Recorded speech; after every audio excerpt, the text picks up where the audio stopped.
අයිබෝන් හැමෝටම එස්සල් දිලංක බ්ලොග් එක කොන අදත් පිළිගන්නම අලුත් බ්ලොග් එකකින්. ඉතින් අද මොකක්ද ගේන්නේ මේ. ඇත්තටම අද ඩුබායි වලට එන්න ඔයාලා ඉන්නවද ඩුබායි වල ඇවිල්ලා ඉන්නවද ඉතින් ඩුබායි වල ඇවිල්ලා ඉන්න අයට කොහොමද ඔයාලා ජොබ් එකක් හොයාගන්නේ? ජොබ් එකක් හොයාගන්න මේ ඩුබායි ඇවිදින්න ඕනේද නෑ. ලේසි ක්‍රම තියෙනවා යාළුවනේ. ගෙදර ඉඳලා තමන්ගේ ෆෝන් එකෙන් තමන්ගේ ලැප්ටොප් එකෙන් ජොබ් එකක් හොයාගන්න ලේසි ක්‍රම තියෙනවා. ඉතින් ඒ ගැන පොඩ්ඩක් කතා කරන්න සහ ඩුබායි එන්න ඉන්න ඔයාලට පොඩ්ඩක් ඒ දේවල් ගැන විස්තර කියන්න යොන්න අද මං ආවේ යාළුවනේ. ඉතින් අපි යන් SL දිලංක vlog එක මුලින්ම මොකද්ද කරන්න ඕනේ? subscribe කරන්න. මොකද ඔයාලට දිගින් දිගටම දාන වීඩියෝස් බලන්න, ඒ ගැන දැනගන්න, ඉස්සරහට එන වීඩියෝස් ටික දැනගන්න පුළුවන් වෙන්නේ subscribe කරත් විතරයි. ඉතින් subscribe කරන්න, like කරන්න කියලා ඉල්ලන ගමන් අපි යන් ඔන්න වීඩියෝ එකට. ඩුබායි එන්නේ කොහොමද? ඩුබායි ඇවිල්ලා ජොබ් එකක් හොයාගන්නේ කොහොමද? ඉතින් යාළුවනේ කියන්න ඕනේ මේකයි. ඩුබායි වලට ආවට පස්සේ ඇත්තටම ඔයාලට ලොකු කාලයක් නැහැ. ඉතින් අපිට සාමාන්‍යයෙන් අපි ඒ දවස්වල නම් මම ආවේ දැන් අවුරුදු 6කට විතර ඉස්සෙල්ලා. අපිට ඒ දවස්වල අපි එනකොට අපිට තිබ්බා දවස් 100ක කාලයක්. ඉතින් ඒ කියන්නේ මාස 3 වීසා එකක් අපි ආවට පස්සේ විසිට් එකක් අපිට දවස් 100ක් තියෙනවා, දවස් 10ක් එක්ස්ට්‍රා. හැබැයි අපිට දැන් එහෙම කාලයක් නෑ. මේ වෙද්දි මාස දෙකේ වීසාකට ඇවිල්ලා තියෙනවා. ඒතර මේ මාස දෙක ඇතුළත ඔයාලා කොහොමද ඔයාලා ගේම් එක ගහගන්නේ? මොකද ඔයාලා එන්නේ ඔයාලගේ අනාගතේ ගොඩ දාගන්න. රටකින් රටකට යන්නේ අපි ඒකට. ඉතින් රටකින් රටකට යනකොට අපි අපේ අනාගතේ ගොඩ දාගන්න ඕනේ නම් අපිට තියෙන පුංචි කාල සීමාව තුල අපි මාස දෙකක පුංචි වීසා එකකට ආයෙ පස්සේ අපේ මාස දෙකක තුල කොහොමද අපි ජොබ් එකක් හොයාගන්නේ? එතකොට මම කරන්න ඕන දේවල් ටිකක් තියෙනවා ලංකාවේ ඉඳලා. ඔයාලා එකපාරට කවුරු හරි එන්න කිය පළියට සල්ලි තිබ්බේ පළියට සල්ලි ටිකක් අරන් එන්න එපා රත්තරන්.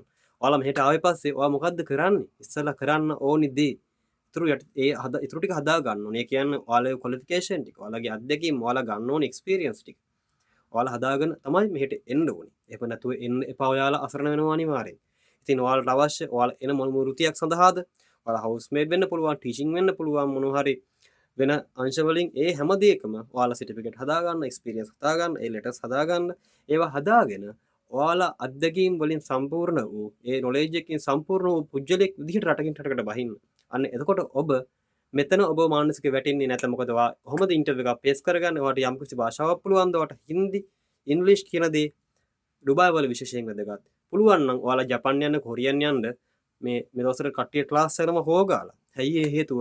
ඒ රටවල් වල අනිවාර්ය දේ ජපන් නම් ජපන් අනිවාර්යෙන් පුළුවන් වෙන්න ඕනේ. කොරියන් යනවා නම් අනිවාර්යෙන් කොරියන් පුළුවන් වෙන්න ඕනේ. ඒ වගේම තමයි දැන් ඩුබායි වලට අනිවාර්ය භාෂාවක් වෙලා තියෙනවා හින්දි කියන භාෂාව. පුළුවන් නම් ටාගට් කරන්න ඉංග්‍රීසි වලට වඩා හින්දි. ඒක මට පෞද්ගලිකව මට වෙච්ච දෙයක් මම දන්න විදිහට. ෆලෝ කරන්න හින්දි භාෂාව පුළුවන් තරම් ඉගෙන ගන්න, පුළුවන් දේ කරගන්න. මොකද ඒක වලට වැදගත් වෙනවා හින්දි කියන භාෂාව ඩුබායි වලට විශේෂයෙන්. මොකද ඒක තමයි අනිවාර්යෙන් වැදගත් වෙන්නේ. ඉතින් මම ඔයාලට කිව්වේ මොළ දෙච්චිවේ අපි ජොබ් එකක් හොයාගන්න කොහොමද කියලා දෙන්නම් කියලා. ඉතින් අත්‍තරම යම්කිසි භාෂාවකුත් දැනගන්න ඔයා ක්වොලිෆිකේෂන් හදාගත්තා නම් ඔයා මේට ආවම ඔයාට ඉන්ටර්විව් එකක් පේස් කරනම කියන්නේ නැති. මොකද ඔයා හොඳ ක්වොලිෆයිඩ් පුජ්‍යලයෙක්. හැබැයි ඊළඟ ප්‍රශ්නේ තමයි අපි කොහොමද ඉන්ටර්විව් එකට ගිහිල්ලා පේස් කරන්නත් අපි ජොබ් එකකට ඇප්ලයි කරන්න. අන්න ඒකයි මම අද කියන්නේ. ජොබ් එකට ඇප්ලයි කරනවා කියලා වීසා ඉවර වෙන කලින් අපි CV ටිකක් අරගෙන අර ඡන්දිල්ලන්න ගෙවන් ගියට යනවා වගේ අපි ගොඩක් අය කියනවා ගිහිල්ලා CV දාන්න, CV drop කරන්න කියලා. හැබැයි වර්තමානයේ ඉස්සර වගේ CV drop කරාට හරියන්නේ නැහැ. දැනට අපි කොහෙට ගියත් CV drop කරන්න එයාලා අපට දෙනවා පොඩි ඊමේල් එකක් ලියපු පුංචි කොලයක්. ගිහිල්ලා මේල් කරන්න. දෙන්න අපේ සයිට් එක මේකට මේල් එකක් දාන්න වගේ CV එක කියලා. මොකද ඒකට හේතුව එයාලටත් එක්ක කරදරයක් කියලා CV ගන්නෙ නැහැ දැන් ඩුබායි වල. හොඳම දේ තමයි ඔයාලා තෝරගන්න ඕනේ ඔයාලට තියෙනවා PS2 එකෙන් ඔයාලගේ ෆෝන් එකෙන් ඩවුන්ලෝඩ් කරගන්න ඔයාලගේ ජොබ් තියෙන වෙබ්සයිට් ටික. ඒක ගිහිල්ලා ඔයාලා ප්‍රොෆයිල් එකක් හදලා ඉවර වෙලා ඔයාලට ඇප්ලයි කරන්න පුළුවන්. හොඳම දේ, ලේසිම දේ මම නම් හිතන්නේ ඒකයි. ඒකද ඒ දේ කරන්න අනිවාර්යෙන් යාළුවනේ. මොකද එහෙම නැතුව අපිට බෑ මොකුත් කරගන්න. ගිහිල්ලා ඉවර වෙලා කවදාවත් අහුවෙන්න එපා ජොබ් ඒජන්ට්ලට විශේෂයෙන්. මේ රටට ආවම ගොඩක් අය කියන්නේ මල්ලි මම ජොබ් එකක් තියෙනවා ඉරම් 5000යි පඩිය. හැබැයි පඩියට පඩියක් ජොබ් මනිය ඕනි. ඉරම් 3000යි පඩිය 1500ක ජොබ් මනිය ඕනි. ඔකට රැවටෙන්න එපා. ඇයි ඔයා ක්වොලිෆිකේෂන් හදාගෙන ආවේ? ඇයි ඔයා කාටවත් සල්ලි දෙන්නේ? ඇයි ඔයා ජොබ් ඒජන්ට් එක්කට යන්නේ? එහෙම වන්න අවශ්‍ය වෙන්නේ නැහැ අපිට.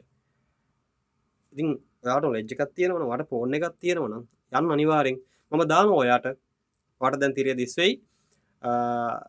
යන ලින්ක් වෙබ්සයිට් ටික යන පේජ් එකේ තියෙනවා. ඔයාලා මේක සර්ච් කරන්න. සර්ච් කරේ පස්සේ ඔයාලට මේක ලොග් වෙලා ඉවර වෙලා ඔයාලට පුළුවන් ජොබ් වලට ඇප්ලයි කරන්න. ඒ වගේම තමයි මෙතනින් විශේෂම දෙයක් කියන්නම්. මේ මම දාලා තියෙන ඩිස්ප්ලේ එකේ දාලා තියෙන ටිකෙන් Indeed එක.